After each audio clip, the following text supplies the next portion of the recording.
Coronavirus, COVID-19, can't go anywhere without hearing about it. Here are 5 things that you can be doing right now to protect yourself and loved ones.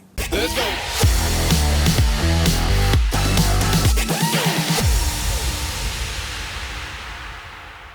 Hi everybody, Coach Tanya with Criticalbench, and coronavirus, COVID-19, everywhere. Everywhere. We're end of March now, heading into April, and there's still a lot of talk of possible and potential government-mandated lockdowns that could be coming in the next few days or the next week. I'm here in Tampa Bay, Florida. I'm still able to go to work. Social distancing is definitely in full effect. Bars, restaurants are shut except for curbside pickup or delivery. Grocery stores are obviously still open because food is essential for human life. Having said that, though, stuff is disappearing off the shelves quickly, and a lot of you probably know exactly what I'm talking about. It's very surreal when you're standing in the middle of you're standing amongst the grocery aisles at whether it's your Target Superstore, your Walmart Supercenter, or your Publix, and the entire aisle is void, like completely empty. It's surreal, and it's shocking, and it's unbelievable, but it's what is right now. So there's a lot going on in the world, a lot of anxiety, a lot of concerns, a lot of questions. There are a lot of really amazing, intelligent minds at work on this to not only keep us updated, but continuing to find out as much as they can about this virus, because, I mean, to repeat an old cliche saying, we don't know what we don't know. And when this thing hit, there was a lot we didn't know about it. There's still a lot we don't know about it, but we're learning more about it. There are very credible sources that are making that information available to the public to keep us informed and to help reduce some anxiety and hysteria that, you know, this sort of crisis can definitely feed into. Now, probably you're wondering, what are some things that you can be doing to protect yourself, protect your loved ones? And I think a lot of us, hopefully a lot of us, what's on our mind is, what can we do to help stop the spread? Because viruses are very easily spread. They love large groups. They love social gatherings. So doing that is a great way to allow something like this to grow and spread at an alarming rate. Viruses are largely not receptive to things like antibiotics. I mean, there are vaccines for certain viruses, you know, things like polio that work. But on the whole, viruses are, you know, they're very, very strong. They're resilient. They're resilient. So a lot of what can be done that's going to have the greatest impact is what we do in our own homes and in our own lives, and how we behave, how we act, and how aware we are in terms of taking precautions. So if you want to check that pinned comment below, what I'm going to talk about in this video is also available in a free PDF. So you can click on that pinned comment and you can download the PDF version of everything I'm going to say. So yeah, just check that out. Number 1, wash your hands. And this shouldn't be a new thing. So wash your hands with soap and water. And no, it doesn't matter what kind of soap. Soap will do the trick. 15 to 20 seconds of lathering up, and that is, according to the CDC, because they have a whole page on this of how to wash your hands effectively, 15 to 20 seconds. It does soap, just any kind of soap, wash your hands to keep them clean, because within a day, I mean, can you actually, when you stop to think about the number of times, like with the number of surfaces your hands come in contact. Now, if you happen to live, like right now in Florida, the pollen is insane. So I'm constantly like rubbing my nose and scratching my eyes because they're itchy. The pollen is driving me crazy. So in a day, the number of times my hands are touching surfaces and then I touch my face, as much as I'm trying not to, it happens. How many times do you touch money in a day and exchange money? Do you have any idea how many hands that money may have already touched? What about little ones? How many times, if you have little ones, have you run over to grab something from them before they put it in their mouth, or you're running behind them with hand sanitizer because they're touching everything and they're always touching their faces? So it's a simple thing. This is not There isn't some magic formula. If you haven't been really diligent and really aware with respect to personal hygiene, make it a priority. That's a very simple but very impactful thing that you can do to protect yourself, and also to, protect your family. Just wash your hands, everybody. Wash your hands. Keep surfaces nice and clean. Just be a little bit more militant about that if you haven't been. If you're OCD, you know exactly what I'm talking about, and you're loving that nobody thinks you're weird right now. Okay. Number 2, make sure you're getting make sure you're getting adequate sleep. Now, to be honest, I know people that 5 hours of sleep that's their time. They run optimally on 5 hours sleep. And I actually know several people that anything more than 5 hours of sleep, they suffer from terrible migraines. Most of the literature and research you will read recommends somewhere between 6 to 8, okay? Because when we go to sleep, it's our endocrine system, that's the night shift. They kick in to do their job, and they work the night shift. And typically, it's that 6 to 8 hour time frame is what is needed.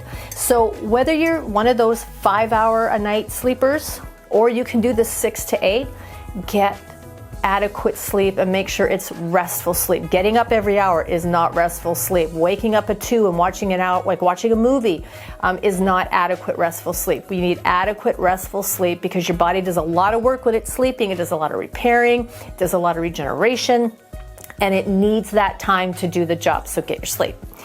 Proper nutrition.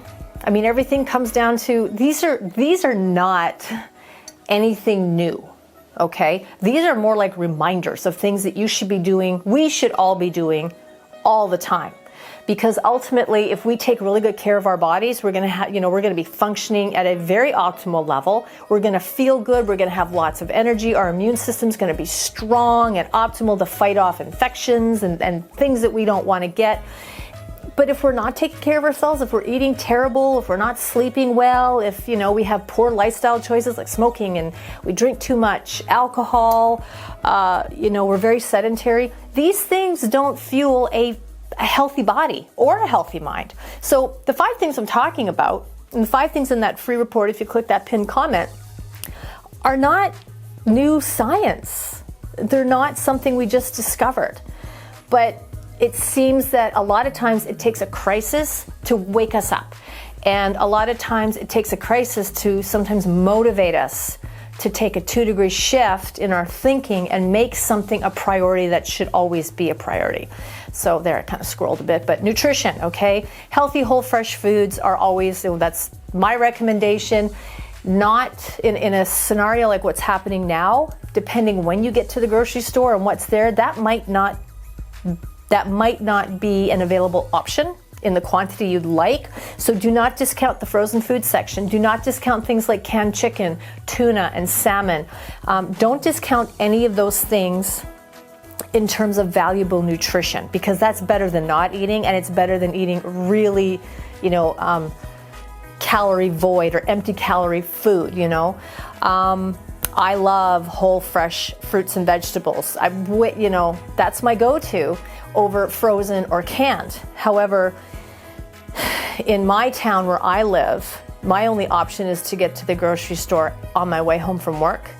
And by then, there's not a lot left. Now, Saturday morning, I can get there really early and I can get what I need for a few days. But after work, there's really not much left. So I am making choices that are in the canned goods section, what's left, and working with that and still making healthy whole meals to feed my family. So proper nutrition and make the best choices from what's available, okay? And keep that going, not just during coronavirus, not just COVID, not just during a lockdown, not just during a pandemic, but every day of your life, be attentive to your health. Eat well. Now let's talk. I want to talk a little bit about supplemental nutrition, because it's especially right now, it's really being debated about what things you can take that are going to boost the immune system or boost your health or add to it.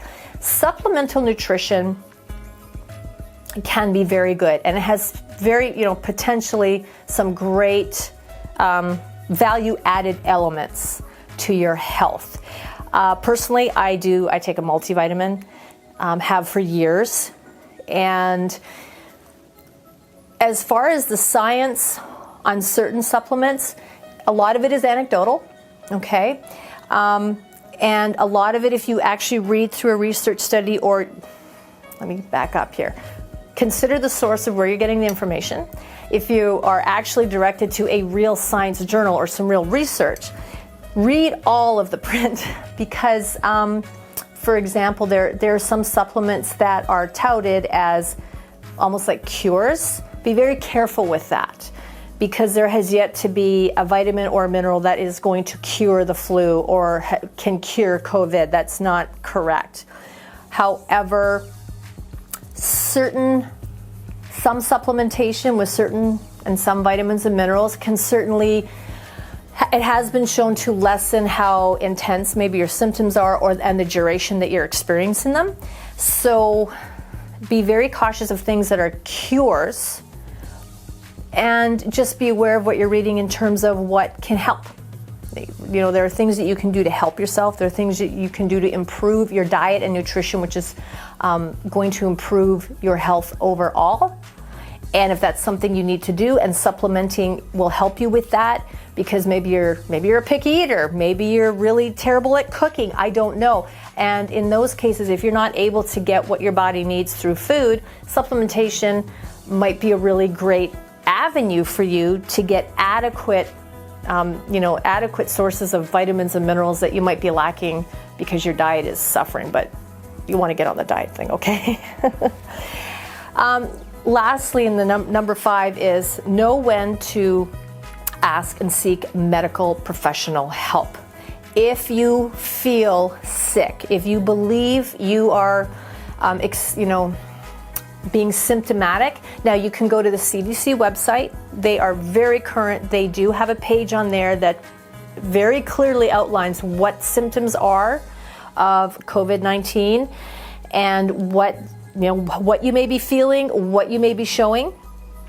So you want to check that before running to an urgent care or an emergency room, because they are getting flogged with large numbers of people, and not all of them have COVID-19. Not all of them actually need emergency medical attention, and that's actually, we need medical professionals to deal with the people and care for the people that need that attention right away. So check the website, make a call. There is a number on the CDC website, and probably in your area there's like a health hotline that you can call. You can probably even call your local hospital, and they will have people that can answer your questions. They will ask you very specific questions to determine, do you need to come in or not? And that's going to help kind of reduce these, large numbers of people taking up space in emergency clinics that don't need to be there.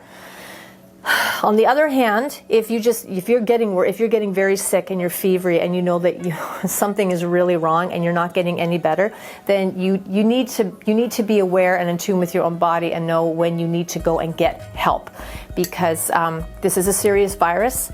It can make you very, very sick, and if you don't get the proper medical attention, can be quite devastating. So we certainly want to avoid that at all costs.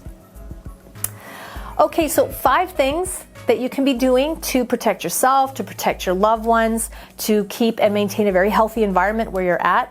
You can also check that pinned comment below for the free PDF of everything I just talked about. And then you'll have that with you, kind of like a little resource guide. You can have at home, and you can look through that with your kids and remind them how hand washing really is a big deal. All right. I'm Coach Tanya with the Critical Bench. Thank you for watching. Please give the video a thumbs up if you liked it, and don't forget to click that subscribe button and notification bell so you don't miss any more of our fantastic video content. I wish you well and lots of good health. Take care. Talk soon.